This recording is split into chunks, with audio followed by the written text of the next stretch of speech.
Saya ingin menceritakan suatu kisah yang mengubah hidup banyak orang di seluruh dunia. Ini bukan dongeng, namun ini adalah kisah dari Alkitab, yaitu firman Allah yang Maha Tinggi. Karena itu, cerita ini benar dan dapat dipercaya. Hanya ada satu Allah, dan dialah Allah yang Maha Tinggi. Allah yang Maha Tinggi lebih berkuasa daripada semua orang, roh, pemuka agama, pemerintah, atau berhala yang disembah banyak orang.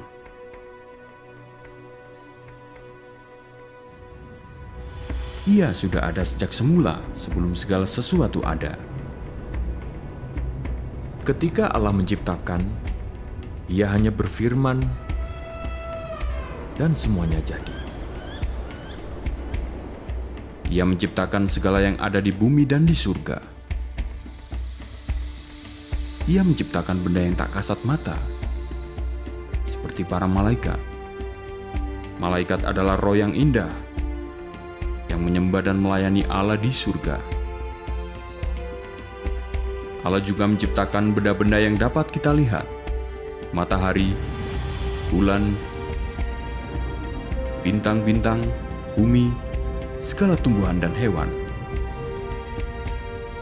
Akhirnya, Ia menciptakan seorang laki-laki dan perempuan seturut gambarnya.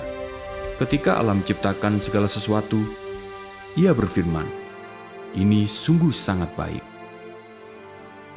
Allah menempatkan laki-laki dan perempuan itu di taman yang indah. Setiap hari mereka berjalan-jalan bersama-sama dan memiliki hubungan yang erat dengan Allah dan dengan satu sama lain. Allah menyuruh mereka merawat taman itu dan menikmati semua yang ada. Ia memberikan kepada mereka satu perintah yang khusus. Ia berfirman, "Kalian boleh makan buah dari semua pohon di taman ini. Hanya ada satu pohon di tengah taman yang tidak boleh kalian makan buahnya. Jika kalian makan buah dari pohon itu, kalian akan mati." Hubungan laki-laki dan perempuan itu dengan Allah dan hubungan mereka satu sama lain sempurna. Allah menciptakan kita untuk memiliki hubungan seperti ini dengannya dan dengan sesama.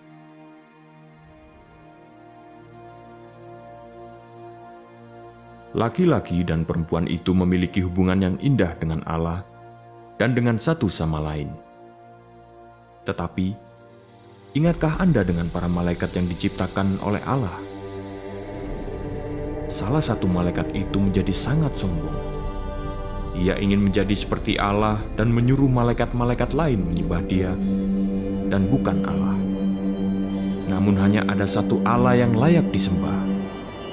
Karena itu, Allah mengusir malaikat yang memberontak itu dari surga. Malaikat itu kita sebut sebagai iblis. Allah juga mengusir semua malaikat yang menjadi pengikut iblis dari surga. Mereka adalah roh-roh jahat.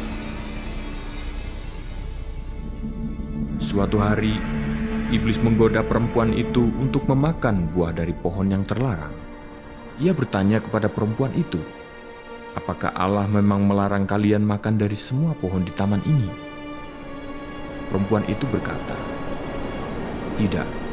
Kami boleh makan dari semua pohon kecuali satu yang ada di tengah-tengah taman ini. Kalau kami makan atau menyentuhnya, kami akan mati." Namun iblis berkata kepadanya, "Kamu tidak akan mati, melainkan akan menjadi seperti Allah." Perempuan itu mendengarkan iblis dan makan buah itu. Kemudian, ia memberikannya kepada suaminya, dan suaminya juga memakannya. Pada hari itu, mereka berdua berdosa. Dosa terjadi kapan saja ketika kita melanggar perintah Allah. Allah benar dan kudus. Ia harus menghukum kita ketika kita tidak menaatinya. Allah mengusir laki-laki dan perempuan itu dari taman, dan hubungan mereka dengan Allah putus selamanya. Seperti laki-laki dan perempuan itu, kita semua telah berdosa. Hubungan kita dengan Allah putus dan akibat dosa adalah hukuman kekal di neraka ketika kita meninggal. Kita tidak dapat hidup selamanya dengan Allah seperti rencana Allah sebelumnya. Apa yang bisa dilakukan? Dengan berlalunya waktu, orang-orang di bumi semakin bertambah. Meskipun setiap orang berdosa, Allah masih sangat mengasihi mereka dan ingin mereka memiliki hubungan dengannya. Allah memberikan 10 perintah Allah untuk ditaati. Perlu diingat bahwa Allah sempurna dan kudus. Jadi kita juga harus sempurna dan kudus untuk hidup bersamanya.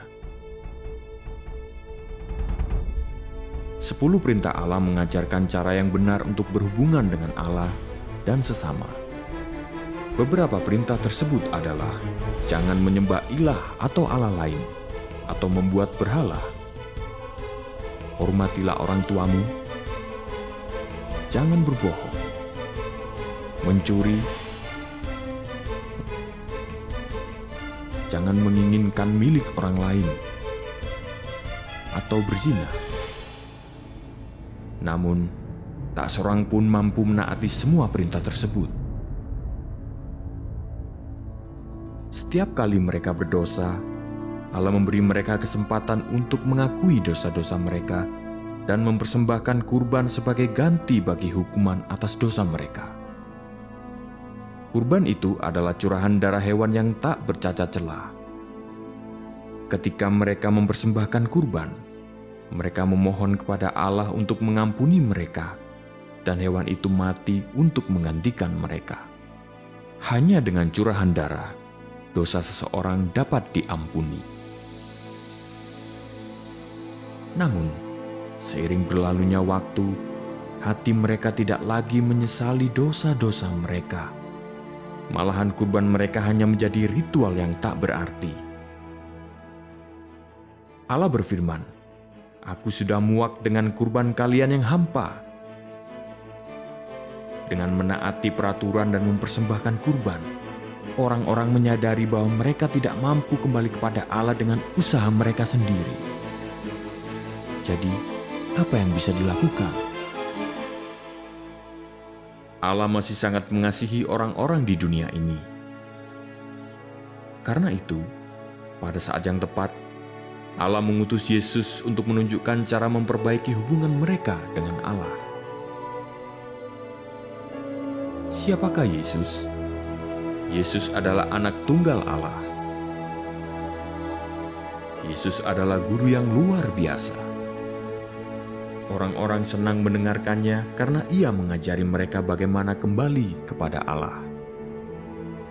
Yesus adalah pembuat mukjizat yang berkuasa.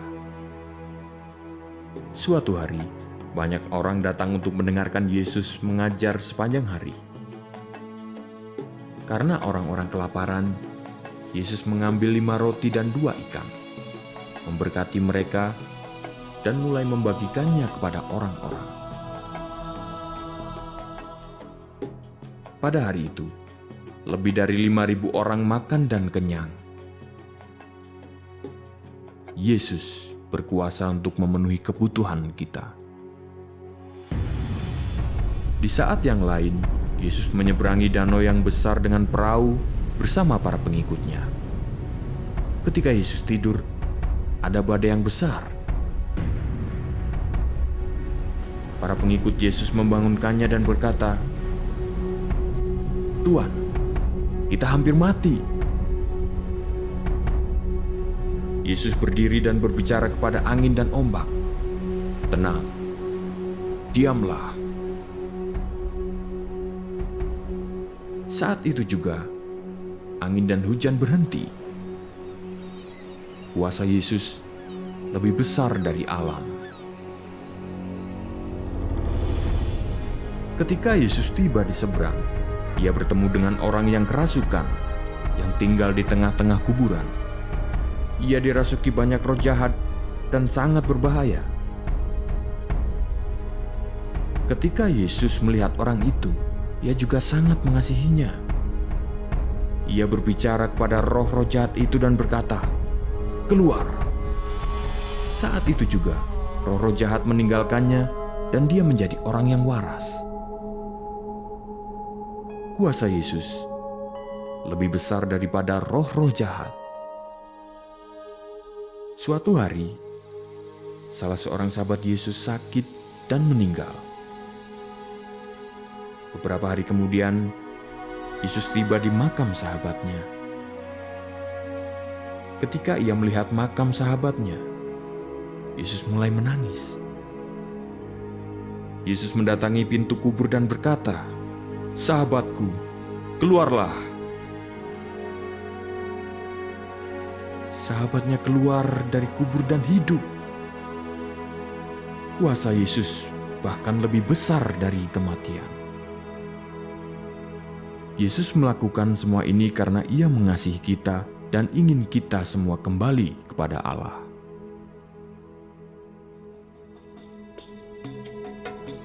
Yesus adalah anak Allah dan guru yang luar biasa, serta pembuat mujizat yang penuh kuasa. Dan dari semua orang yang pernah hidup di dunia ini, hanya Yesus yang tidak pernah berdosa. Ia sendiri tidak layak dihukum karena dosa.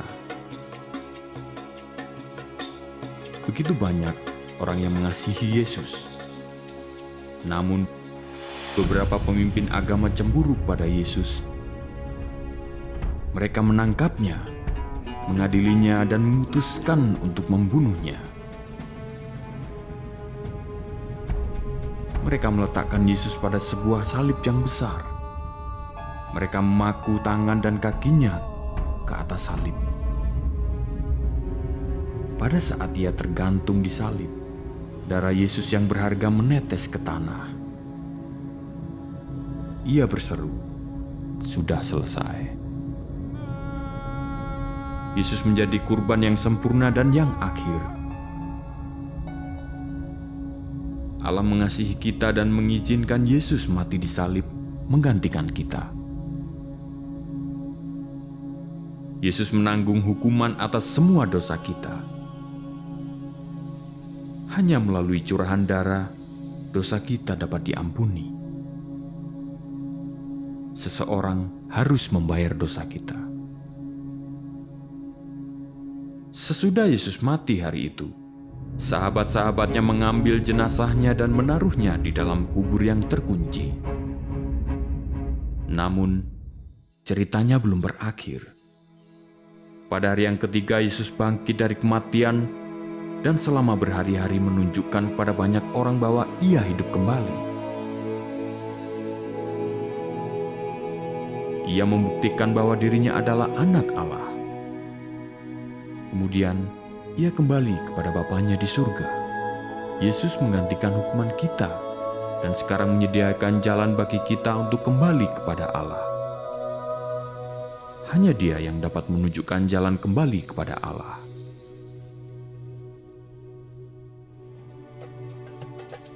Ketika Yesus masih di bumi, Ia bercerita.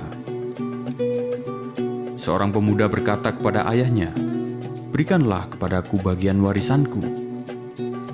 Pemuda itu pergi ke negeri yang jauh dan menghambur-hamburkan uangnya. Sesudah uangnya habis, dia melakukan pekerjaan yang paling hina, memberi makan babi.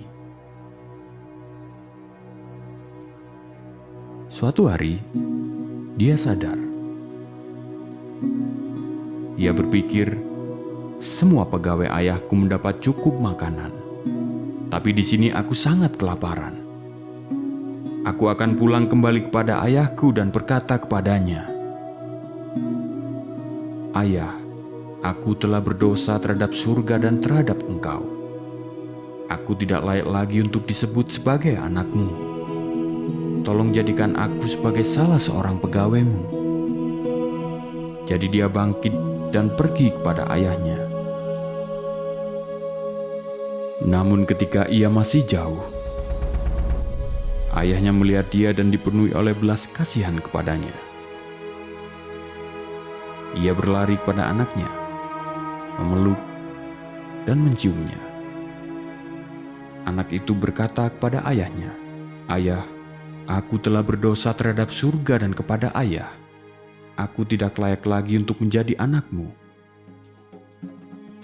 Tetapi ayahnya berkata kepada para pelayannya, "Cepat, ambilkan jubah yang terbaik dan kenakan kepadanya. Kenakan cincin di jarinya dan sandal pada kakinya. Mari kita berpesta dan merayakan. Karena anakku telah hilang dan sekarang telah ditemukan kembali." Kita semua seperti pemuda tersebut. Kita semua telah berdosa dan meninggalkan Allah Bapa kita. Tetapi, seperti pemuda itu, kita bisa kembali kepada Allah. Kita semua harus meminta pengampunan atas dosa-dosa kita dan kembali kepada Allah untuk memiliki hidup yang Dia inginkan bagi kita sebagai anak-anaknya. Yesus berkata, "Akulah jalan dan kebenaran dan hidup. Tidak ada seorang pun yang datang kepada Bapa kalau tidak melalui Aku." Bersediakah Anda mengizinkan Yesus membawa Anda kembali kepada Allah? Hanya Yesus yang bisa membawa kita kembali kepada Allah. Untuk kembali kepada Allah, Anda harus mengakui bahwa Anda telah berdosa kepada Allah. Anda harus percaya bahwa Yesus mati menggantikan hukuman yang semestinya Anda terima, dan memohon kepada Tuhan untuk mengampuni Anda. Anda harus percaya bahwa hanya Yesus yang dapat membawa Anda kembali kepada Allah dan memberikan hidup yang kekal kepada Anda sebagai anak Allah. Sejak saat ini, Anda harus mematuhi Yesus sebagai Tuhan Anda. Alkitab menyatakan, "Karena begitu besar kasih Allah akan dunia ini, sehingga Ia telah mengaruniakan anaknya yang tunggal, supaya setiap orang yang percaya kepadanya tidak binasa, melainkan beroleh hidup yang kekal." Anda bisa datang kepada Allah seperti pemuda itu, yang kembali kepada ayahnya sambil berkata, "Ya Tuhan, aku tahu Engkau mengasihiku. Aku telah berdosa kepadamu dan aku menyesal. Aku percaya pada Yesus sebagai kurban yang sempurna untuk menanggung dosaku. Ya Tuhan, tolong ampuni diriku. Aku dengan senang hati bersedia mematuhi Yesus sebagai Tuhanku sejak saat ini. Terima kasih atas anugerah hidup baru dan kekal sebagai anak-Mu." Bagaimana jika Anda berseru kepadanya sekarang?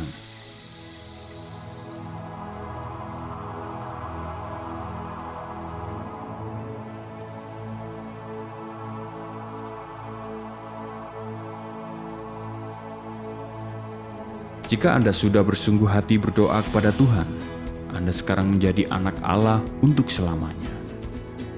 Allah ingin Anda memberitahukan kepada orang lain bahwa Anda adalah anaknya. Rencana Allah tidak hanya ingin membawa Anda kembali kepadanya, tetapi juga keluarga dan teman-teman Anda melalui Anda, supaya hubungan mereka dengan Allah dan sesama dapat dipulihkan. Menurut Anda, siapa yang perlu mendengar kisah ini?